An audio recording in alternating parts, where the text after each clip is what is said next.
Assalamualaikum warahmatullahi wabarakatuh. Halo teman-teman, di sini saya perwakilan dari kelompok 4 ingin menyampaikan materi yang akan dipresentasikan, yaitu tentang kedudukan badan usaha di Indonesia. Sebelumnya perkenalkan, saya Iva Damayanti dengan NIM 23080310202 dan teman saya. Perkenalkan, nama saya Yeni Fatmawati dengan NIM 2308031022046. Saya Muhammad Sultoni dengan nomor NIM 2308031020029. Sebelum kita mengenal lebih jauh tentang materi yang akan kami presentasikan, saya akan menyampaikan terlebih dahulu pokok pembahasan pada materi kali ini. Pertama, pengertian kedudukan badan usaha di Indonesia. 2. Perbedaan badan usaha dan perusahaan. 3. Jenis-jenis badan usaha di Indonesia.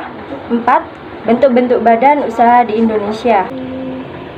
Di sini pertama saya akan membahas tentang kedudukan badan usaha di Indonesia. Badan usaha merupakan kesatuan yuridis, hukum, teknis, dan ekonomis yang bertujuan mencari laba atau keuntungan. Disebut dengan kesatuan yuridis karena badan usaha umumnya berbadan hukum. Disebut kesatuan ekonomis karena faktor-faktor produksi badan usaha terdiri atas sumber daya alam, modal, dan tenaga kerja yang dikombinasikan untuk mendapatkan laba atau memberi layanan kepada masyarakat. Perbedaan badan usaha dan perusahaan. Badan usaha 1. Kebulatan ekonomi. 2. Kesatuan yuridis dan ekonomi. 3. Kesatuan organisasi yang menggunakan faktor produksi untuk menghasilkan barang dan jasa dengan tujuan memberi laba. 4. Tempat kedudukan. Sedangkan perusahaan yaitu 1. Bagian dari badan usaha. 2. Kesatuan teknis. 3. Bagian dari proses produksi dan merupakan alat dan bahan untuk memperoleh laba. 4. Tempat kediaman, domisili, pabrik, atau lokasi. Jenis-jenis badan usaha. Jenis badan usaha berdasarkan kepemilikan modal. Badan usaha milik daerah atau disebut dengan BUMD. Badan usaha ini kepemilikan modalnya dipegang oleh pemerintah daerah. Badan usaha milik negara adalah badan usaha yang modalnya dipegang oleh negara atau pemerintah pusat. Badan usaha milik swasta merupakan badan usaha di mana pemilik modalnya adalah pihak swasta termasuk asing. Badan usaha campuran, pemilik modal dalam jenis badan usaha ini yaitu pemerintah dan swasta. 2. Jenis badan usaha berdasarkan wilayah negara. Badan usaha penanaman modal dalam negeri. Hal ini berarti badan usaha tersebut beroperasi dan mendapatkan modal dari dalam negeri. Badan usaha penanaman modal luar negeri atau asing. Artinya, badan usaha tersebut beroperasi dalam negeri tetapi mendapatkan modal dari asing atau luar negeri. 3. Jenis badan usaha berdasarkan kegiatannya. 1. Agraris, yaitu badan usaha yang menjalankan kegiatan usahanya di bidang pertanian. 2. Usaha ekstraktif, merupakan badan usaha yang kegiatannya mengambil dan mengolah sumber daya alam. 3. Industri adalah badan usaha yang kegiatannya mengolah bahan baku menjadi barang setengah atau siap jadi. 4. Jasa merupakan badan usaha yang menawarkan pelayanan untuk memenuhi kebutuhan konsumen. 5. Perdagangan adalah badan usaha yang melakukan kegiatan jual beli barang tanpa mengubah bentuknya. Bentuk badan usaha di Indonesia. Secara garis besar, bentuk badan usaha dibagi menjadi 4. Adapun 4 bentuk badan usaha adalah sebagai berikut. 1. Badan usaha milik negara atau BUMN. BUMN merupakan badan usaha yang modalnya berasal dari kekayaan negara.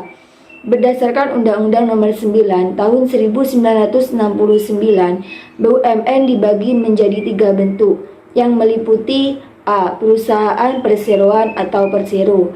Persero adalah badan usaha yang seluruh atau sebagian besar sahamnya dimiliki oleh negara.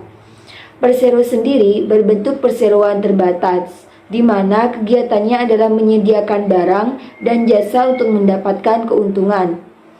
B. Perusahaan umum atau perum. Selanjutnya, BUMN juga bisa berbentuk perusahaan umum atau perum, yang kepemilikan modalnya dipegang oleh negara sepenuhnya. C. Perusahaan jawatan atau perjan. Bentuk badan usaha BUMN yang terakhir yaitu perusahaan jawatan atau perjan, di mana badan usaha ini berfokus pada penyediaan pelayanan masyarakat. Namun, bentuk usaha ini tidak lagi digunakan karena biaya pemeliharaannya yang besar. 2. Badan usaha milik swasta atau BUMS. BUMS adalah badan usaha di mana modalnya didapatkan dari pihak swasta. BUMS sendiri bisa dibagi menjadi dua bentuk. Pertama, yaitu badan usaha swasta dalam negeri, di mana pemilik modal bentuk BUMS ini adalah masyarakat dalam negeri. Bentuk kedua yaitu BMS, asing yang modalnya dimiliki oleh masyarakat luar negeri. Selain itu, BUMS juga dibagi berdasarkan kegiatannya. Di antaranya yaitu A. Perusahaan perseroan PO merupakan badan usaha yang dimiliki oleh individu. Hal ini berarti PO dipimpin dan ditanggung oleh satu orang saja. B. Perseroan terbatas atau PT. Mengacu pada Undang-Undang Nomor 40 Tahun 2007, PT adalah badan usaha berbentuk badan hukum yang berdiri berdasarkan perjanjian. Kepemilikan PT sendiri ditentukan berdasarkan jumlah saham yang dimiliki. Jadi, yang disebut sebagai pemilik PT adalah mereka yang memegang sebagian besar saham badan usaha ini. C. Firma. Firma merupakan persekutuan untuk menjalankan usaha menggunakan satu nama. Setiap pihak yang bersepakat akan dibebani tanggung jawab yang sama, termasuk saat firma mengalami kebangkrutan. D. Commanditaire Venot Sub atau CV. Mirip dengan firma, CV juga merupakan bentuk kemitraan dua orang atau lebih untuk menjalankan usaha. CV sendiri memiliki dua jenis, yaitu sekutu aktif dan pasif. Ya, badan usaha milik daerah atau BUMD. Bentuk lainnya dari badan usaha adalah badan usaha milik daerah, BUMD. Jika dilihat dari namanya, pemilik modal BUMD adalah pemerintah daerah. BUMD bergerak di bidang umum dan memiliki peran penting dalam pembangunan daerah. 4. Koperasi. Terakhir, bentuk badan usaha adalah koperasi yang kegiatannya berdasarkan asas kekeluargaan dan prinsip gerakan ekonomi kerakyatan. Koperasi bisa didirikan oleh perorangan maupun badan hukum.